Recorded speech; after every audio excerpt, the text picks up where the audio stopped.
actually didn't even know if I wanted to have kids. I had to help my mom with my two younger siblings, and I was like, I don't know. My brother was a handful, so I was like, I don't know if I want kids. Like this might not be for me. And then when I was pregnant, I got married and pregnant, I realized like, okay, we'll give this a go. It changed my life when I held my baby. So it Yeah. just the priorities completely shifted.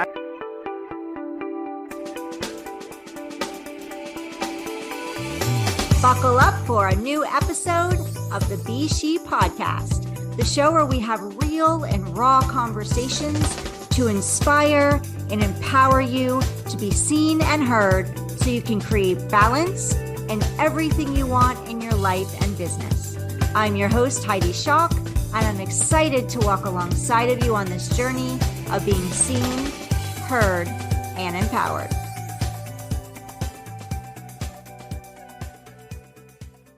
Welcome to the Be S.H.E podcast. Be seen, be heard, be empowered. And I am really thrilled to be talking about my guest today because I was on her show at one point and it was such an honor and privilege to be there. And she's just a shining star. And you're going to hear all about why with her history and her journey and what she's gone through. So without further ado, I want to introduce you to my special guest today, Mary Avila-Shears. So welcome, Mary, to the podcast. Thank you so much for having me, Heidi. I'm so thrilled to be here. I'm honored for you to be here, but just hearing you, you're just such a joy. As soon as you open your mouth and you speak, it's just like you lift the energy in the room, which is not often that you hear from people. So I'm excited to chat with you. I'm excited for my audience to get to witness you and how you've been seen and heard in your history and your journey, as well as what you're doing now. So before we talk, Mary, and dive into all the things, I'm just going to give everybody a little background on you.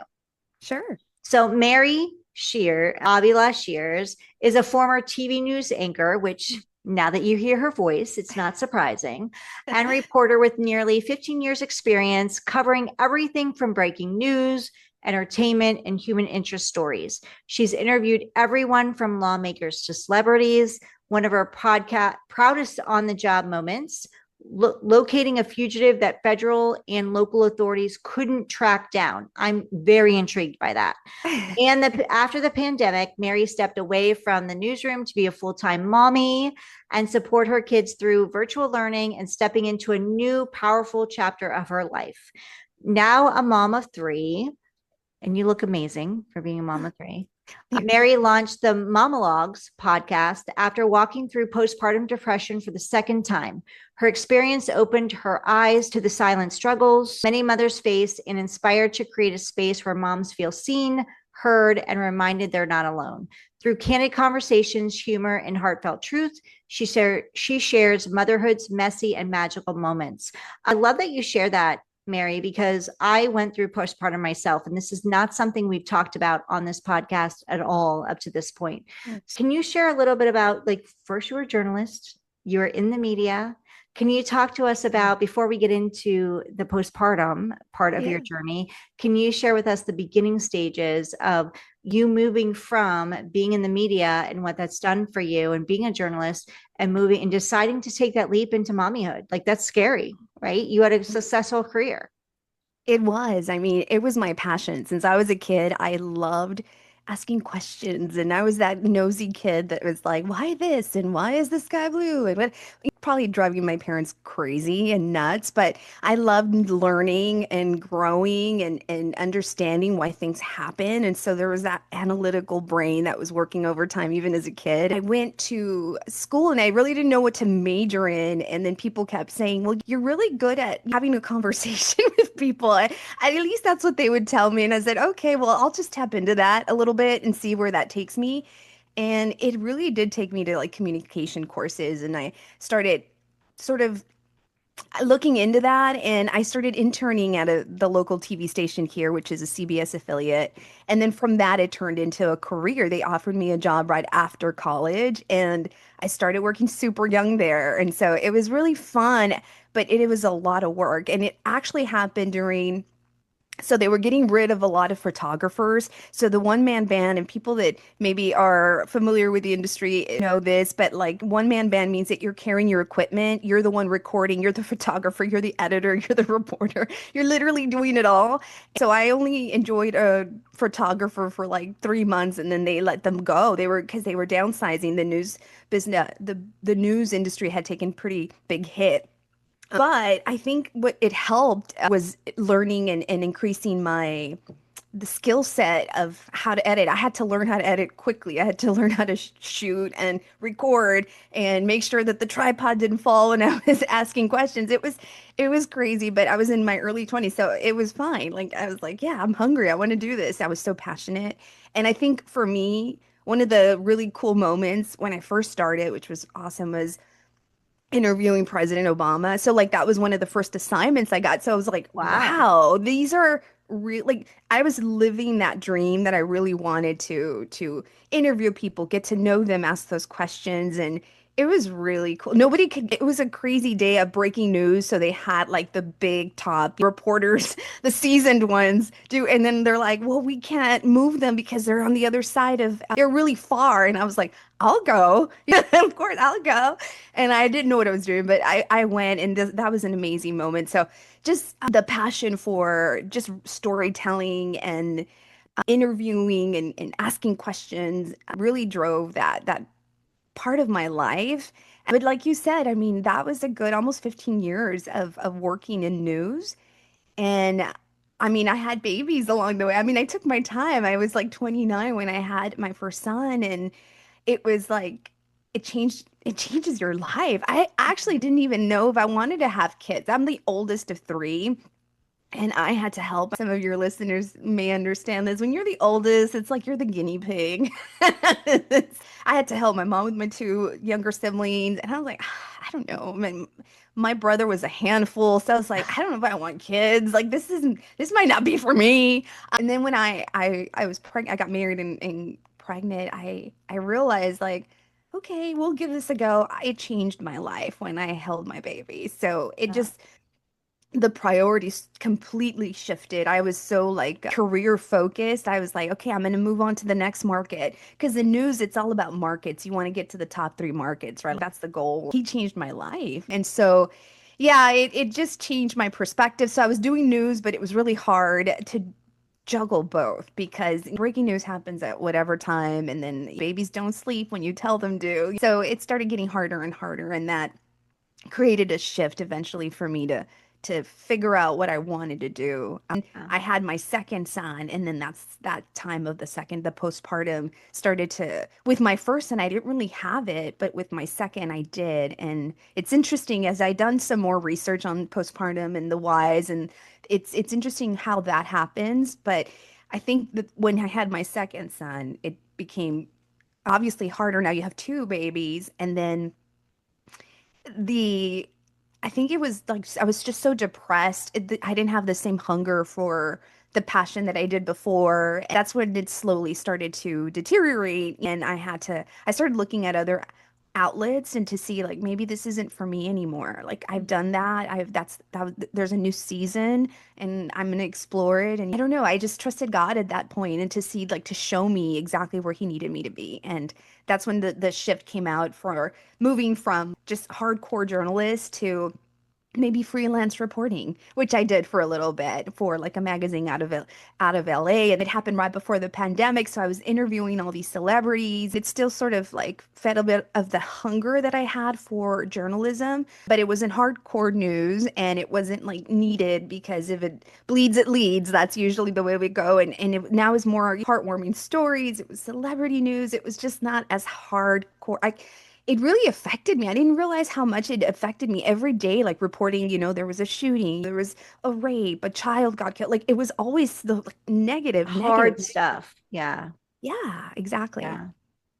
Yeah, you've shared amazing stuff there, Mary, and I want to unpack a lot of it, like so much of it. I don't know if we'll be able to unpack all of it today, but there's so much that you said. One Mm. was raising your hand and going, I'll go there, I'll do that. Like you were literally on that path. You're like, I'm young, I'm hungry. I will raise my hand and go do that.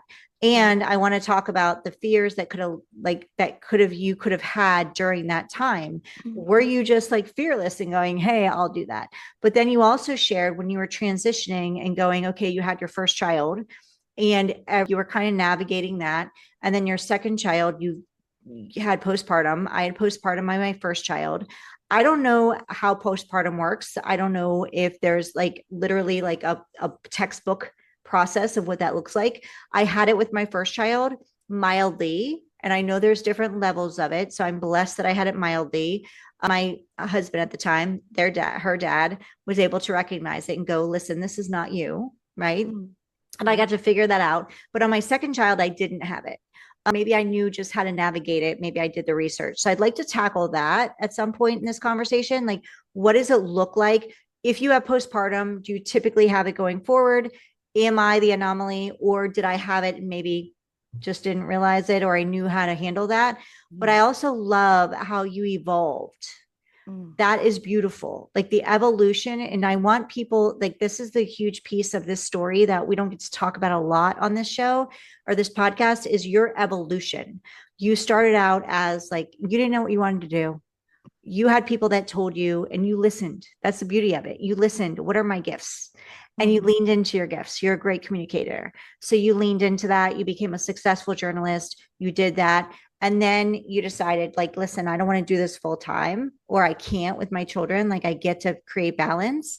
So you went into what's the word you used? Freelance. You got to freelance and do it. But then you were leaning in toward the negativity of news media, which a lot of it is into the like get you now and get you now content, right? Stop the scroll, as what we say on social media. How do we stop the scroll in media on TV or in radio or anything else? Is we get to lean into the shocking, which is typically the negative type news.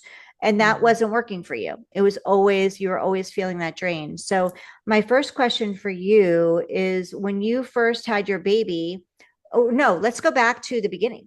What was it like? Did you have any fears when you stepped into going, okay, my people are telling me that communication is right for me. This is where I should be leaning. I'm really good at this. But did you have any fears for showing up? Because being seen, being heard on camera, that's not something everybody just walks into and goes, hey, I got this. Yeah, no, I think part of it was just being a little naive, to be quite honest with you, because I was just so passionate about it that I didn't think about repercussions. I didn't think, okay, now I'm here. What am I doing? And then, to be quite honest with you, my first live shot, I was like, deer in headlights, like, oh my God. Like, I've done it in the classroom, but it's so different to do it. Like these are like thousands of people watching, if not hundreds, thousands, the 5 o'clock news. And at that time, like back in college, it was still news was still the way you got your news. Like it's not like now on the phone, you can just get like updates and things. Like people were really watching it. And those thoughts would creep in and it would start to try to do a number on me. But I was just so like in love with like the fact of like, hey, I get to give information that might affect people because of this happening or X happening, or tell a story of unbelievable triumph for somebody that whose house burned down and now like everyone came together and people community, the neighbors, they came together and they built them a house and now they have a brand new one even better than like those human interest stories were always the ones that would drive me, not so much the negative news. But yeah, I think it was a little bit of being naive and not knowing what I was getting myself into. And then once you're in it, man, I will share, like, you don't realize, I think it was the beginning of like, well, not the beginning, but like Facebook was obviously very much a thing. And people were like, well, what is she wearing? Oh, and when I would meet people, they were just like, you look chunkier on TV. I was like, oh, thank you. I was like, Well, they say like, it adds 10 pounds, right? yeah, it does. It does. So It's always, for many of us, it's like a good news, especially for women. We're like, okay, we'll take it. For men, they may not like it, but women were like, would you meet us in person? Like maybe that's why people have in-person events, because they're like, you got to meet me outside. that's right. That's right. Yeah. So I was just like, you put yourself out there, you don't Yeah. realize that for people to scrutinize and like that's not right. I had to develop a little tough skin because I couldn't let things like that bother me or stop me from continuing on from my goal or what I felt were my goals at the time. Yeah. No, I love that. I love that naive is something that we haven't heard on there. And sometimes we just need to step into Hmm. naivete, right? Just be naive about it and grasp it, enjoy it. Hmm. Be a little naive and enjoy that naivety Hmm. about moving into something new. Yeah. And that is a powerful lesson because I think when most people move into something new, they lean into imposter syndrome. You Mm. leaned into, I just don't know what I don't know, right? Yeah. And I'm going to trust that I've got people that are going to guide me, share with me what to do, and whatever happens, happens.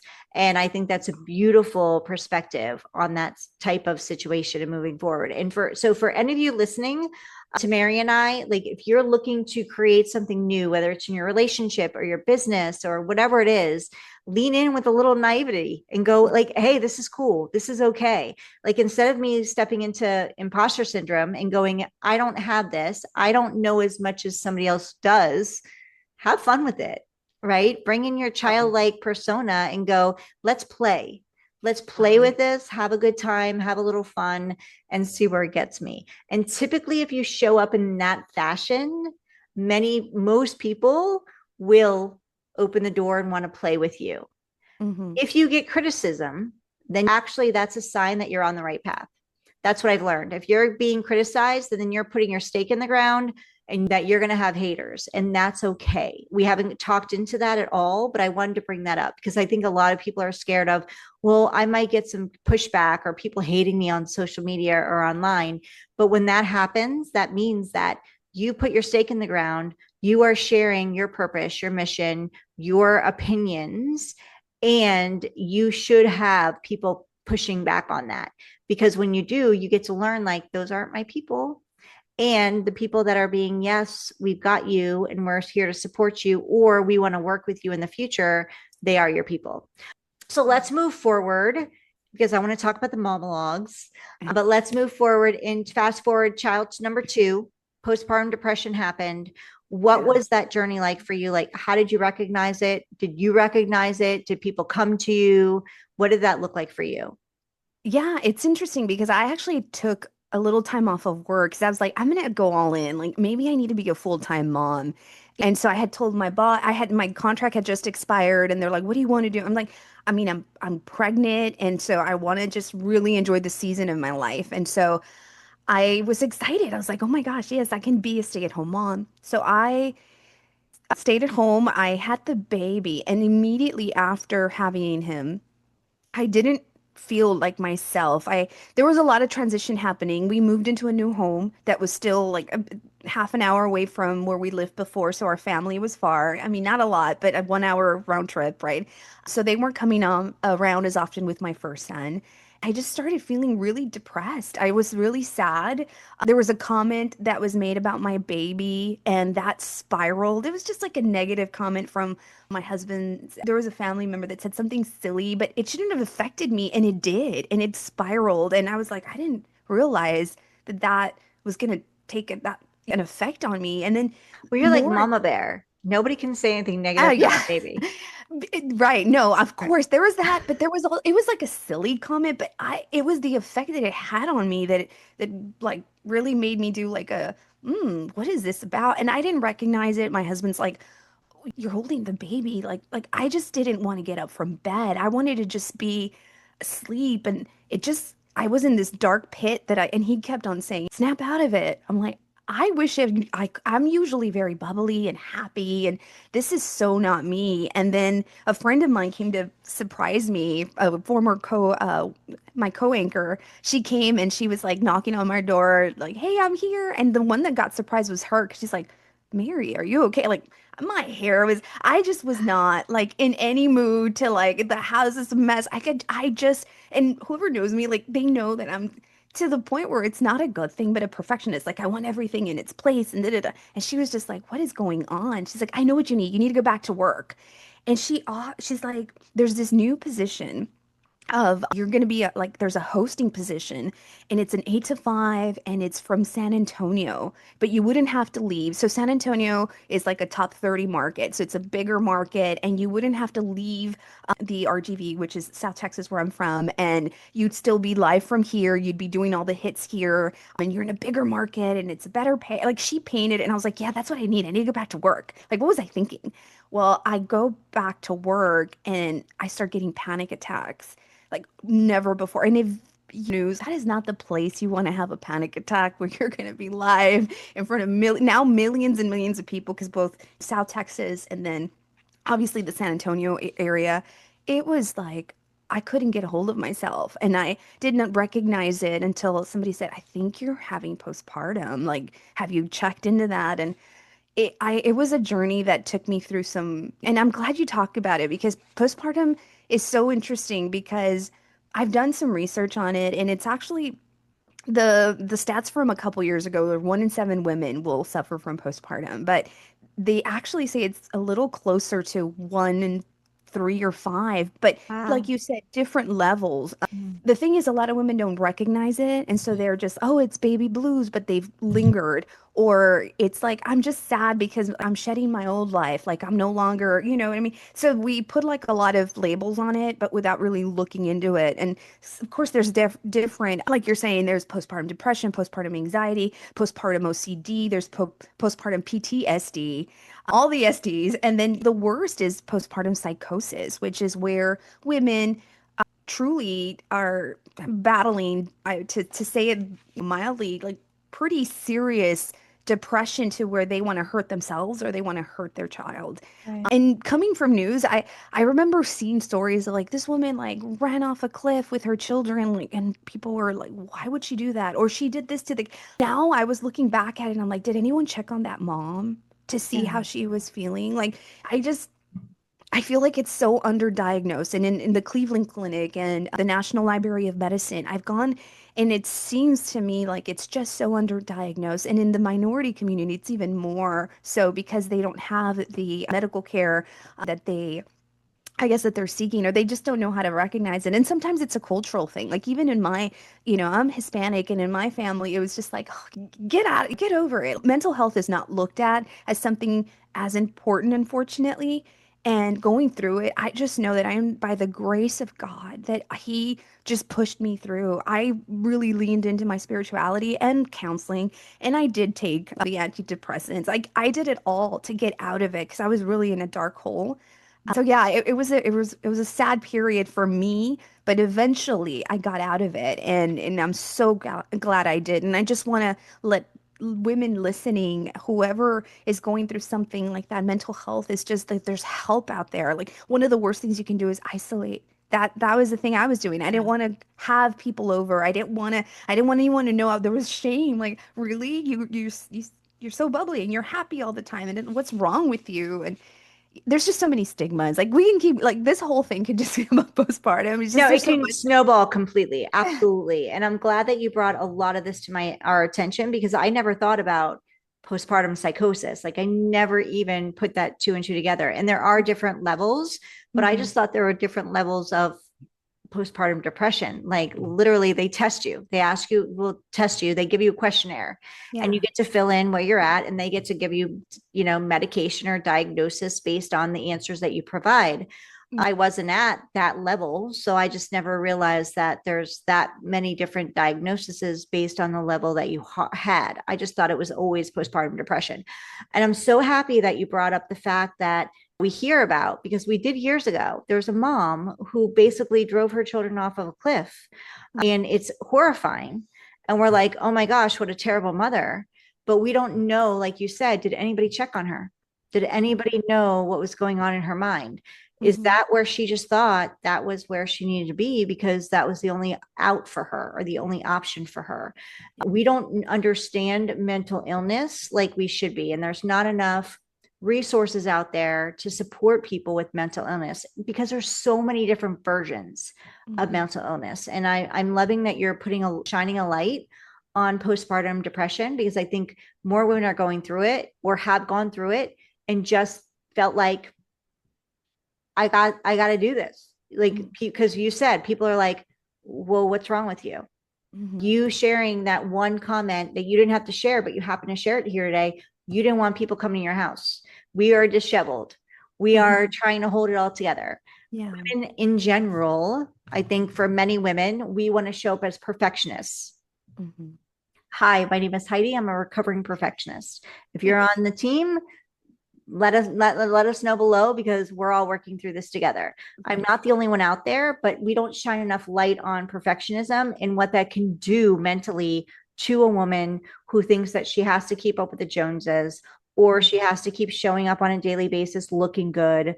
Because we hear a lot on social media, and we see a lot on social media about everybody showing up perfect, and they're making a lot of money because they're influencers and they're showing up in this way, or they're doing this, and that's just not real life.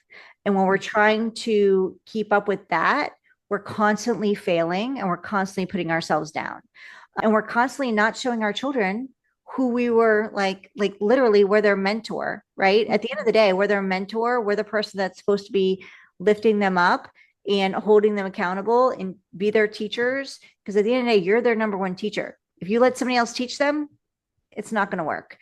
So we're their teachers, and we get to also let them know when things aren't working out for us, in a way that they don't need to take that on themselves, but just being honest and open. And I think the more that, I love what you're sharing, because you're being honest and open. And now more women can come forward and go, yeah, I've been there and I didn't know I was there. And I don't want people in the future to feel like they were there with no out, because there are avenues you can take. Taking a pill isn't always the number one resolution. I have a child that's ADHD. He has a pill. It took me years to get him there because I was scared. It's like, I don't want him to get a pill like a fix it. But we had to get to that point where teachers were like, no, he needs this. Like, he's an amazing child, amazing human. And there is a way for him to get through this. And it could navigate to where he doesn't need that in the future. With postpartum, that was the same thing for me. I'm like, I don't want a pill. I want to be able to fix this myself. I got this. I'm tough. I'm a woman. Hear me roar. Because that's how we're raised in a male dominated society, right? And things are changing, which I'm loving. And I'm loving that you're bringing the femininity into it, and you're helping shift the dialogue, the monologue. We'll get to your podcast, but you're helping shift that dialogue and that monologue to say, for people to say themselves like, no, I don't need to stay here. I don't need to repeat the same mistakes that were either 50, 60, or even 30, 25 years ago. We get to constantly keep changing the narrative and keep evolving to whatever that looks like in the future, because we have our children, we have ourselves to support first, like, right, put the oxygen mask on. And then we have our children to support going forward, to let our daughters know, like you're letting her know, like, hey, this isn't okay. Yeah. And sometimes, you know what? There's going to be a lot of laundry going on. Sometimes mom's going to have a bad day. Sometimes she's going to crush it and rock it. Same for you. Sometimes you're going to have some great days. We're going to fail, and we don't get to lean into that failure. We get to figure out like what's next and how to lift ourselves up. So I'm just so proud of you and everything you're doing and coming out of that, because and you had it for 2 children.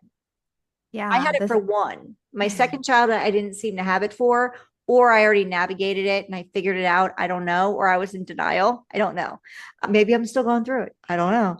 But you shining the light on some things can help me too go like, wait a minute, maybe, because how long can postpartum like manifest through or live through? That's a question I have for you. Yeah, so according to a lot of the research, and I think the CDC does a really good job about explaining it a little bit, it just depends on how quickly you get therapy or help. And so it could linger around for the first few months after postpartum, or it could even be years if it's left neglected. So like if it go, that's why it's so important to pick up on the red flags. If Right. you're typically a happy person and then you're seeing a person that's very depressed, it's like, wait, there's a shift. What's going on? That doesn't make any sense. Panic disorders, when you have a panic attack, intrusive thoughts, when you're thinking catastrophic thinking, like that anxiety. So, and again, it can manifest in different ways because there's different types of postpartum, right? So with OCD, some women obsess over their kid, like, are they okay? And like to an unhealthy level, or their health. it happened to me as well too. And it could be a couple of them. It doesn't have to just be one. And so you touched on it a little earlier that it doesn't look black and white. It's very much gray. Mental health doesn't just A plus B equals C. No, no. It is very much very nuanced because we're all created differently and the way we operate and the way we're made is so Yeah. different, right? So, yeah.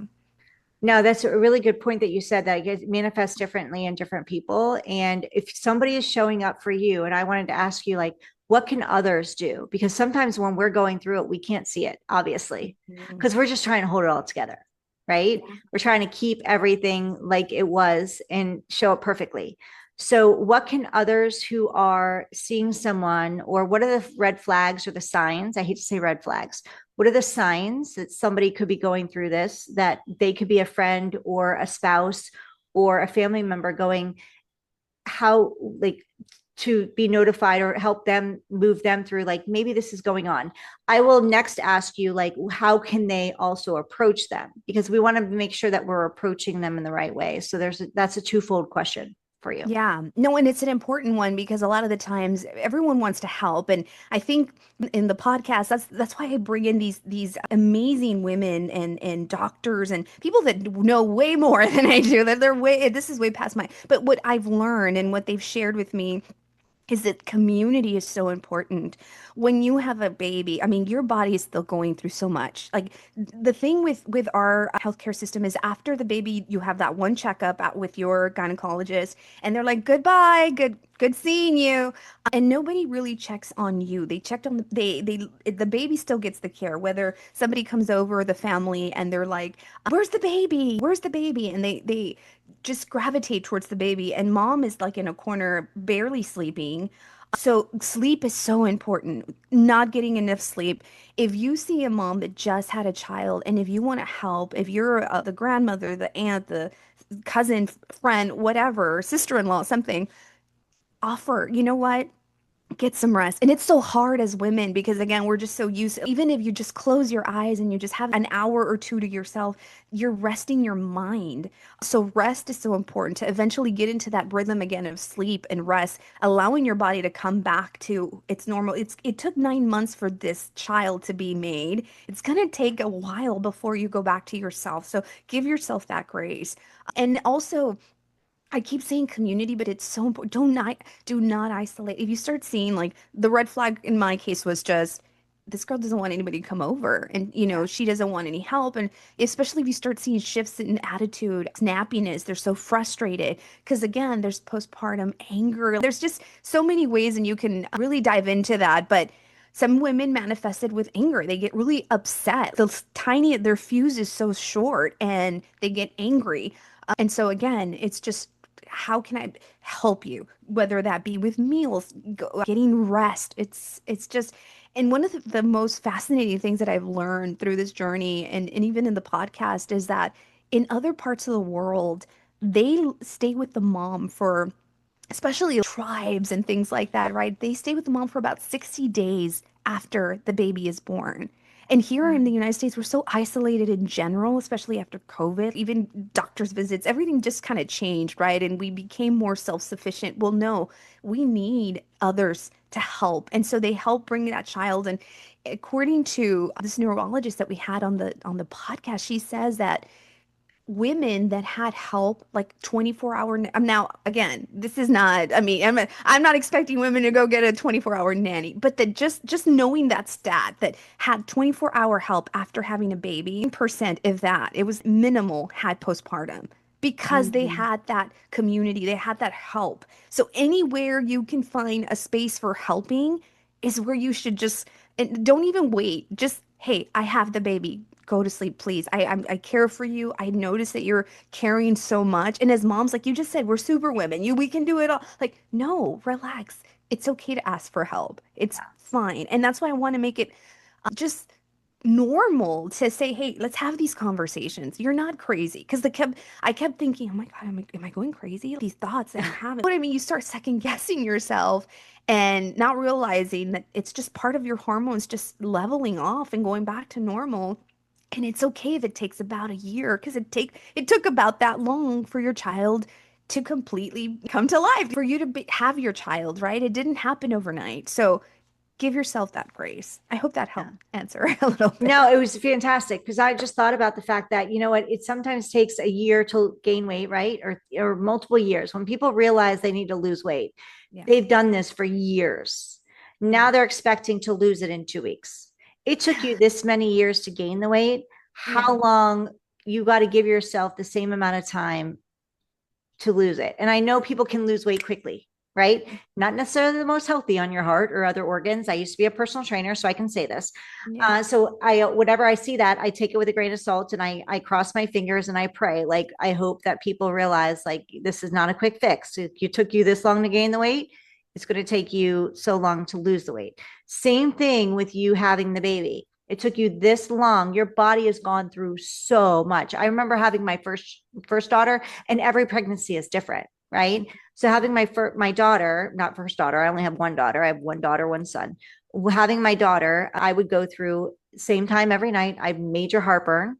I would have an ice cream and I would go to bed, and it would be early. I'd be in bed by 7:30, 8:30 at night, because I knew that once I had that ice cream, it would calm the heartburn. And in order to get through the night, I had to already be asleep. So I didn't wake up from the heartburn that was going to happen later. So I learned my body. But after she was born, it was just, I'm like, oh my gosh, it's a whole new world. And she was sleeping. She was sleeping at 10 weeks. I was blessed. I'm really surprised I didn't have postpartum after my son, because my son didn't sleep for a year. He had colic. Anything that could go wrong, he was 3 weeks early. Anything that could happen happened with him. She would stare at the ceiling and just smile and live life like she was the easiest baby. But I love that you shared all that, because it did take 9 months. So it wasn't her and the stress of things, but again, it was a new transition, me putting her in the car, being alone, doing this alone. And I think the point that you shared, like, a lot of communities have tribes. In the US culture, American culture, we don't. And I think that's one of the things that I would love to see open up more, because I think as Americans, we're like, we've got this, we can do this. We are taught to be independent, independent. I mean, 4th of July, it's Independence Day. Independence has been grounded into us from early age. And if we show up and ask for help, we're weak, whether it's from our family and everything. And when I was with my family, I was told, like, oh, well, your daughter should be potty trained by within 12 months because your mom was potty trained by 12 months. And I'm like, well, that's not happening. I just had a son and she's 18 months. He's just now born. And now I feel like I'm behind the 8 ball because somebody else was potty trained earlier. I'm doing things wrong. And so I love that you said that they have tribes and community. And I think we need to start like creating more of that. And I love that you're doing that to shine the light, and also allowing women to be seen and heard and going, listen, this is what's going on with me, whether I'm in postpartum depression or not. From day one, I need help. And I think that the reason I did not go into postpartum, quote unquote, with my son is because at some point after I had postpartum with my daughter, her dad said, or I was like, we need a nanny. And a nanny looks different for everybody. What a nanny looked like for me was 2 hours a week. And then when my son was born, we might have added 2 more hours. And that was just time for me to go to Target, just go out of the house and just like do what I needed to do, or just go in my bedroom and sleep. It was 2 hours to 4 hours a week of whatever, or maybe it was 2 hours twice a week. Not hugely expensive. And I know not everybody can do that. And I was blessed to be able to do that at the time. But if you can, or even just asking like a neighbor, somebody you trust, to say, hey, can you just be here for 2 hours just so I can either go to sleep or just go fill up with gas or get my tires rotated, something. I mean, granted, our man should do that. But at the same time, like stuff think that whatever brings you joy, just go sit at a restaurant. And if you're not breastfeeding, because I couldn't breastfeed, I struggled, have a glass of wine with lunch and just be you. Those things are so important. So I just wanted to shine the light and dig deeper into that, because I think that listening to you, that brought clarity on why I probably didn't go into it in my second child, like my first child, because we had those parameters in place. And we also had family here. I don't have family here anymore. I will tell you, being a mom of a teenage kids, not having family here, I have gone into a bit of a hole. And now that talking to you, I've realized that, wow, that hole could be postpartum again, but I don't know that we'll call it postpartum. We just call it depression only because like it's way past postpartum. But Yeah. that family dynamic or having that support system is really key. Having community, and you nailed it. I mean, so many things that you just touched on are so important. I mean, there's so much frustration too, like, and the pressures, like, I was so hard on myself because I couldn't breastfeed just like you. I was like just enougher. I barely, and I mean, if you're not sleeping and you're stressed and you're anxious, you're not going to produce, the milk's just not going to flow. And that just made it harder. And so the expectations with social media now, and like you're saying, seeing influencers or whoever you look at and scrolling and thinking, oh, their life is perfect. Again, I remember a guest coming on, an author that wrote a book about just postpartum and things. And she was like, those women are more stressed out than you are, Mary, because they're trying to keep up an appearance that is not accessible. Not sustainable. It's not sustainable. Exactly. Yeah. Exactly. Like you can't, how do you continue that way knowing that, I mean, we all need help, like in some capacity, right? And asking and reaching out should not feel hard. And it is sometimes. And to your point, I was trying to do it myself and I could do it. And I just want to add another thing to it too. One of the things that I had prior when I was pregnant was hyperemesis. And so maybe people may not be familiar with that. Well, hyperemesis gravidarum, and I think I'm pronouncing that correctly, but it's excessive morning sickness. So it lasts, so you're constantly throwing up, you're not feeling well, you're nauseous throughout the entire pregnancy to the point where I was part of a couple of like support groups where women were like, I want to terminate the pregnancy because they just cannot function. They have to leave work. It's so hard. And so if you're going through that, there is a higher probability too that you will have postpartum only Wow. because you've already gone through a very serious.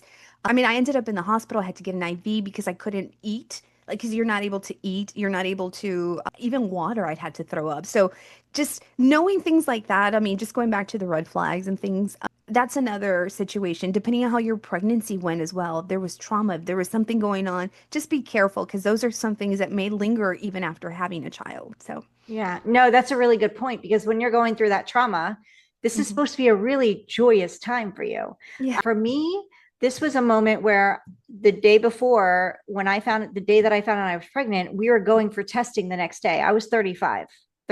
Yeah. So we were in a place where like it's either make it or break it, right? We're either going through, need to find out what's wrong, or we're going to have the baby. And I found out and it was the faintest line. And then right after that, I'm finding out that she could have a big head. I think it's called encephalitis. She could be on that track. So Mm, and then no, before we found that out, we found out that she was pulling away from the placenta. So mm, chances are we were in a high risk losing her. I was on minimal activity and luckily she reattached. If she didn't reattach, she wouldn't be here. So everything was high stress. So what you just said is trauma. Also, I had a lot of trauma with her and I had postpartum depression. With mm, him, there were different things, but everything fixed itself very quickly. Like literally, the doctor eased our mind. I went to a specialist again because he had a different issue because I was older, I was 37, but it fixed itself very quickly. So the trauma was not there like it was with her. mm. So that's a really good point and brings clarity to me too, like the differences between the two. So thank you for sharing that because it's really important. And you think of this to be about a joyous time, and when it puts that much strain on your body Mm. and that much strain on your life, and you're waking up, and I remember sitting on the floor with my daughter. I never did this with my son. With my daughter, I was sitting on the floor holding up the hair dryer just to dry my hair because there was no energy left in the tank. Like it's just like, Yeah. so this is such good conversation. So tell us more about monologues because y'all ladies need to be, I have women listeners, whether you're in this stage, I'm out of the stage. I'm never having children again. I can't. I'm in the menopausal stage, so I'm post menopause. I'm hoping I've had my last hot flash. I'm like, whew, I'm hoping. You're Because so when funny. I had a hot flash, everybody knows about it. I'm telling you, everybody knows about it. But so tell us how we can learn more about the monologues. And for those of you listening, please take note because this is such a key important part of mommyhood. So for those of you who know people who are pregnant, for those of you who have toddlers or infants, they need, or even people in the upper stages, they need to know about this because this can linger, this can drag on. And I've learned so much just in this conversation, like, it's aha moments for me, like why I had it in her with her, maybe not with him, or how I learned to navigate it in the process. And women need support. We need to be here. Women, we're better together. That's my mantra. We're better together. We need to help other women rise. We're not here in competition. There are no Joneses. So there's no competing with the Joneses. There's no perfect mother. So whoever shows up perfectly, believe me, they got a lot of stuff happening behind the scenes that you're not seeing or knowing about it. And those are the ladies that you should be going to and going, hey, how can I help you? Because I guarantee you they'll be like, thank you. Amen. Are you okay? I know it's such an Yeah. like passing kind of thing. Hey, are you okay? No, are you okay? Right? That kind of is what, but yes, the monologues again, this was born out of just a need. I was looking for a community. It was just like maybe I can get along with other women that are going through something. I couldn't find anybody. I checked even Facebook, I checked the socials to see if there were any mom groups getting together and talking and discussing like postpartum depression or any of that or any mood anxiety disorders after having a child, and I couldn't find anything. I was like, wow. And the closest one I think was in San Antonio, and that's like a 4 hour drive for me. I'm like, okay. There was one that was just meeting once a month, and they only did it during like the summer, so that it was almost over. I was like, wow, nothing. And so I figured, look, I mean, maybe I can't get a hold of millions of people, but in my little neck of the woods, if I can make some sort of difference with this little platform, I have a background in journalism. I love interviewing people, and if I can bring resources, people that are actually studying this, that have done books on it, that have knowledge and experience and have gone through it themselves, and they can share that. Mhm. I would open that outlet for sure. And again, God put me in this position. I really believe that because I mean, right off the gate, I was like, I don't even, what am I? I've never done podcasting. What am I doing? Like, this is not the same field off the gate. It was just like author after people that I had reached out to, they were saying yes right away. And I'm like, okay, this is so a God thing. So I leaned into that, and we're going almost on 2 years, thank God. It's in January, it'll be 2 years. So it's a year and a half. And yeah, we have moms of all, and to your point, it doesn't a lot of our episodes are about mental health and postpartum and mommies and young, but also there's about like we have another episode coming up on college prepping and how to pick the right I college. have to listen to that one because my kids are going there. So yes, I will be tuning in. Yes, and we make sure that it's people that are obviously experts in the field. We had you because I loved your entrepreneur story, and so a lot of moms feel like, oh, I have kids. That's all I'm gonna do. I'm just gonna be a mom. But you can really, I mean, there's a superpower in becoming a mom. You learn to be a little more resilient, more like it gives you. I feel for me, like my kids have taught me so much about myself, each one of them, each pregnancy, each child. They all have their little personalities, and Mhm. so they've all taught me different things about myself and made me stronger. I have moms on the show like yourself that are just, hey, I launched a business out of COVID and now they sell like kits. I mean, it's amazing. Clothing companies, just things that have come out of motherhood, just ingenuity that comes through as a mom. And so I just feel like really this is a space for moms to just express themselves and learn. Is that's the thing. I love learning. I don't have the time to invest sometimes on reading a book, sitting down, and I love Audible. That's my thing. I love it too. Yeah, and if Driving I with the kids, like listen to a book.